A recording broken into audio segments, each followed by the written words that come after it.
सर्व पत्रकार बांधवाचं या ठिकाणी हार्दिक स्वागत. सगळ्यांना नमस्कार.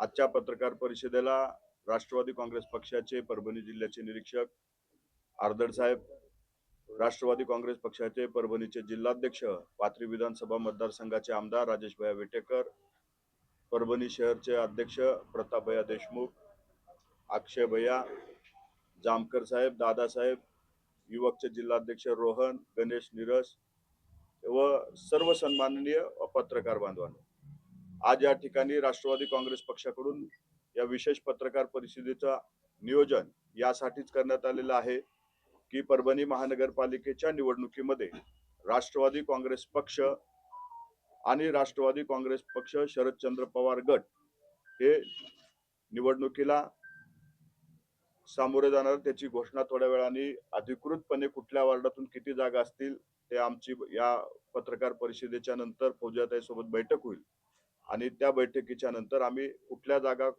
कुठला पक्ष लढतोय याबाबतचा अंतिम निर्णय आपल्याला सांगू.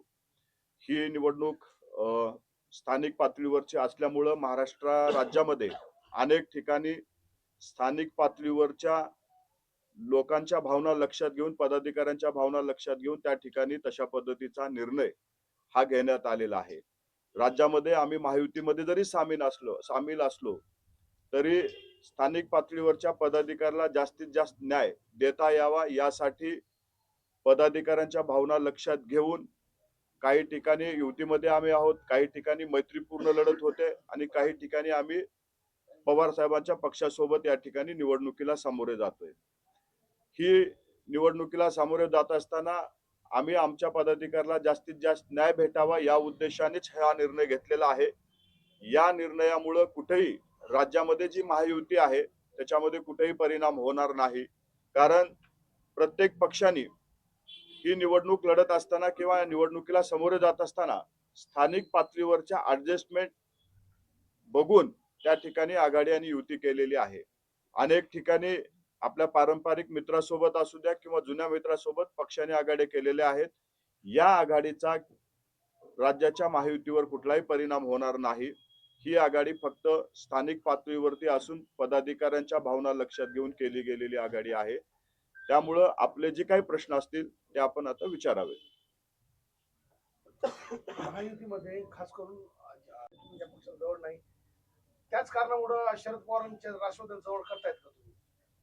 बघा, एक तरी पारंपरिक राष्ट्रवादी काँग्रेस पक्ष आणि भारतीय जनता पार्टी अनेक वर्षापासून विरोधात एकमेकाच्या सोबत लढले गेलेले आहेत. आज राज्यामध्ये महायुतीमध्ये तिन्ही पक्षाचे म्हणजे भारतीय जनता पार्टी, शिंदे साहेबांची शिवसेना, राष्ट्रवादी काँग्रेस पक्ष दादांचं, या तिन्ही पक्षामध्ये अनेक पदाधिकारी आहेत जे स्थानिक स्वराज्य संस्थेच्या निवडणुकीमध्ये आपलं नशीब आजमावत आहेत आणि त्या पदाधिकाऱ्यांना न्याय भेटावा यासाठीचा आमचा प्रयत्न पहिल्या दिवसापासून राहिलेला आहे.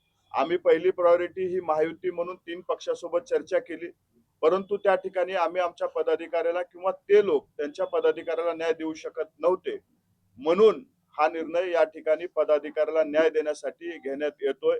याच्यामुळं कुणाला जवळ किंवा कुणाला लांब करण्याचा हेतू नाही, तर हा निर्णय फक्त आणि फक्त आमच्या पदाधिकाऱ्याला कसा जास्तीत जास्त ठिकाणी न्याय देता येईल यासाठी घेतलेला हा निर्णय आहे.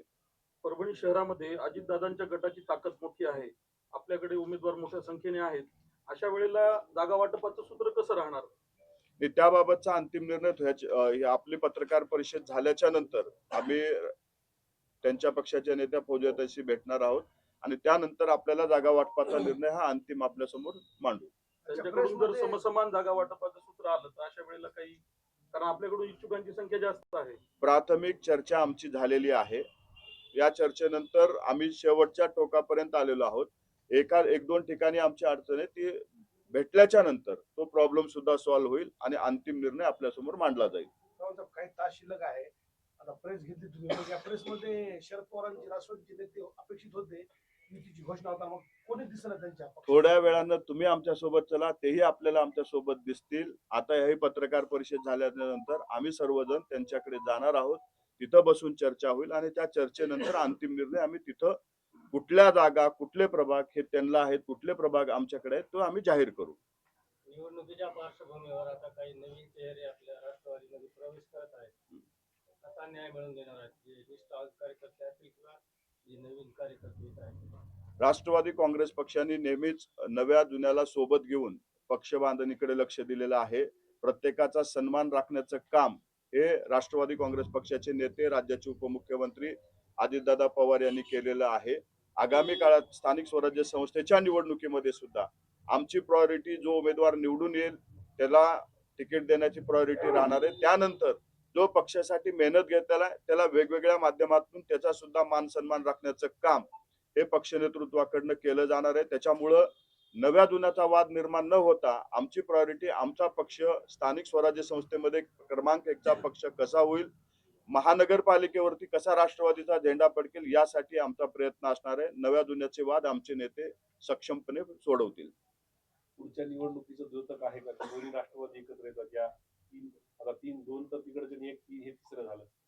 हे पुढच्या निवडणुकीला काय होईल ते आताच गणित बांधू शकत नाहीत, कारण हे राजकारण रोजच्या रोज बदलत असतं. त्याच्यामुळं आता आमची पहिली प्रायोरिटी आहे की स्थानिक स्वराज्य संस्थेमध्ये राष्ट्रवादी काँग्रेस पक्षाचा झेंडा महानगरपालिकेवर फडकवणे, आपल्या पदाधिकाऱ्याला न्याय देणे आणि जास्तीत जास्त सदस्य या निवडणुकीमध्ये निवडून आणणे.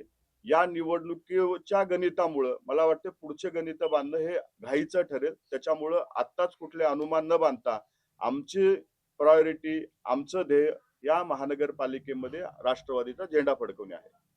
परभनी जिले में महानगर पालिका पे हमेशा राष्ट्रवादी का एजेंडा फड़का हुआ है और आज भी ग्राउंड रिपोर्ट पर नंबर 1 पे जो आपकी राष्ट्रवादी अजितदादा पवार है, इसके बावजूद भी शरद पवार से आपका गठबंधन करना यानी कि कार्यकर्ताओं के साथ एक गति दाबना ये सच बात नहीं होगी। ऐसा नहीं है कि राष्ट्रवादी कांग्रेस पार्टी हमेशा सबका सम्मान करने वाली पार्टी है, सबको साथ लेकर जाने वाली पार्टी है। शरद चंद्र पवार पार्टी की तरफ से हमें प्रस्ताव आया था, तो उनका भी मान सम्मान रखना हमारी जिम्मेदारी है और वो जिम्मेदारी हम निभा रहे हैं।